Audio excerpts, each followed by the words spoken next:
राम राम. मी Prakash Mahajan, Mahajan and Mahajan YouTube चॅनलसाठी.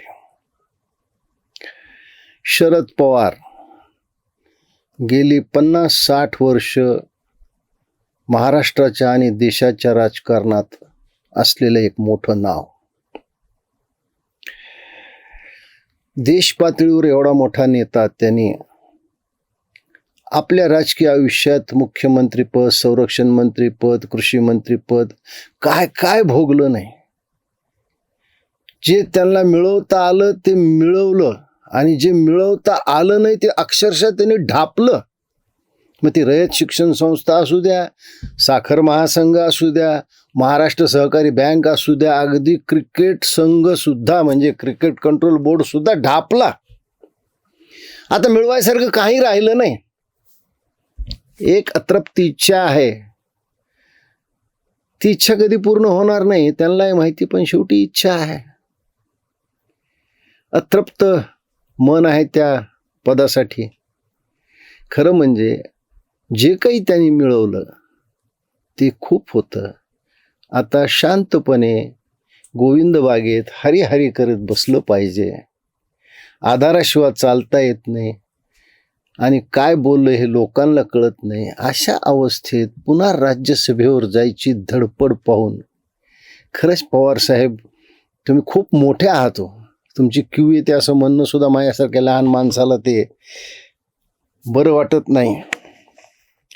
इतकी वर्ष तुम्ही राजकारणात घालवली, स्वार्थासाठी जातीवादी संघटना, संभाजी ब्रिगेडसारखे संघटना जवळ बाळगली. राष्ट्रवादी स्थापनेपासून महाराष्ट्रात जातीवाद बोकाळला. हे अगदी राज ठाकरेपासून सर्वसामान्य माणसापर्यंत दृढमत झालं. काय मिळवलं तुम्ही? खरं सांगू का, काही वर्षापूर्वी रामदास फुटाणे यांनी शरद पवार एक चारोळी केली होती. का आठवली मला आज, की आता शरद पवारची राज्यसभेवर जाणारी धडपड पाहून मला ती चारोळी आठवली की MA पोरगा बोर्डाच्या परीक्षेला बसला आणि ऑलिम्पिकचा कुस्त्या खेळणारा पहिलवान गावच्या जत्रेत कुस्त्या खेळू लागला. पवार साहेब एवढं चपलक वर्णन कुणी केलं नाही हो तुमचं. आता खरं म्हणजे तुम्ही या सगळ्या गोष्टीत पडायला न पाहिजे, पण मी म्हणलं ना, राजकारण असं आहे की त्याचा मोह भऱ्यांना सुटत नाही. मागे एकदा सुनील गावस्करने खूप चांगलं म्हटलं होतं की आपण त्याच वेळेस रिटायर व्हावं ज्यावेळेस लोकांना आपली गरज असते, पण त्यावेळेस रिटायर होणे ज्यावेळेस लोकांना वाटतं हा रिटायर का होत नाही. खरं म्हणजे नव्या पिढीला शरद पवार समजणं खूप अवघड आहे. त्यापैकी पृथ्वीराज बाबा चव्हाण आहेत. त्याच्यामुळं शरद पवार करतील ते राजकारण असं लोक समजतात. स्वर्गीय मुंडे राहिले नाहीत, स्वर्गीय विलासराव राहिले नाहीत, प्रमोदजी राहिले नाहीत, हिंदू हृदय सम्राट बाळासाहेब राहिले नाहीत, जे शरद पवारचं राजकारण समजू शकत होते. पण नव्या पिढीला जर शरद पवार समजून घ्यायचा असेल तर तुम्हाला फडणवीसचाच आधार घ्यावा लागतो. काही वर्षापूर्वी साधारण 1993-94 साली शरद पवार धोरणे आणि परिणाम नावाचं एक पुस्तक त्यावेळेसचे गाजलेले पत्रकार जगन फडणवीस यांनी लिहिलं होतं. पुन्हा फडणवीस आले बघा इथं. शरद पवार धोरणे आणि परिणाम मेहता पब्लिकेशननं हे पब्लिश केलं होतं. या पवार कुटुंबानं त्या सगळ्या प्रती बाजारातून, वैयक्तिक संग्रहातून सगळ्या गायब केल्या. आज मेहता पब्लिकेशन जवळ सुद्धा ही प्रत आहे का नाही याची देखील मला संशय आहे. म्हणजे मला सांगा की तुमच्या विरुद्ध कुणी लिहिलं की तुम्ही ते पुस्तक सुद्धा तुम्ही ठेवत नाहीत, पण तरीही देवेंद्र फडणवीसच्या रूपाने एक फडणवीस तुम्हाला चेक द्यायला उभाच आहे. किती दुर्दैवाची गोष्ट आहे, किती दुर्दैवाची गोष्ट आहे की ऑलिम्पिकमध्ये कुस्तीत सुवर्ण पदक मिळवलेला हा पहिलवान गावच्या जत्रेत 5 रुपये नारळाची कुस्ती सुद्धा खेळू लागलाय हो. ह्याही वयात त्यांची राज्यसभेवर जायची धडपड पाहिली ना, क्यू येते हो तुमची. पवार साहेब, अजितदादा अकाली गेले, पण अजितदादा जाताना जे घेऊन गेले ना ते कोणत्याच पवाराच्या नशिबात नाही. अजितदादा जाताना प्रेम घेऊन गेले, लोकांचं सहानुभूती घेऊन गेले, माया घेऊन गेले, आदर घेऊन गेले. आता ते कोण्या पवाराच्या नशिबात नाहीये. तो एकच उमदा पवार होता, पुन्हा असा पवार होणे नाही. आणि कधी काळी तुम्ही कोल्हापूरमध्ये हे वाक्य बोलला होतात की इतिहासामध्ये छत्रपती पेशवे नेमत असत, हे तुमचं वाक्य आहे. आणि त्या वाक्याला तुम्ही पुढे एक पुस्ती जोडली होती की आता पेशवे छत्रपती नेमतायत. किती जातीवादी, किती हीन दर्जाचं हे वाक्य आहे, किती हीन दर्जाचं.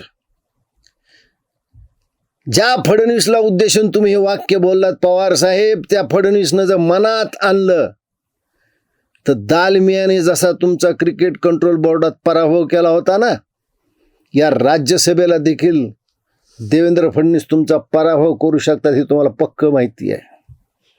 तुमचं राज्यसभेत जाणं न जाणं हे आता देवेंद्र फडणवीसावर अवलंबून आहे. याला म्हणते देवाच्या काठीला आवाज नसतो, पण ती लागती बरोबर. एका जगन फडणवीसनं तुमच्यावर पुस्तक लिहून तुमचं पुरतं पोस्टमार्टम केलं आणि आज तुम्ही दुसऱ्या फडणवीसच्या दयेवर आहात.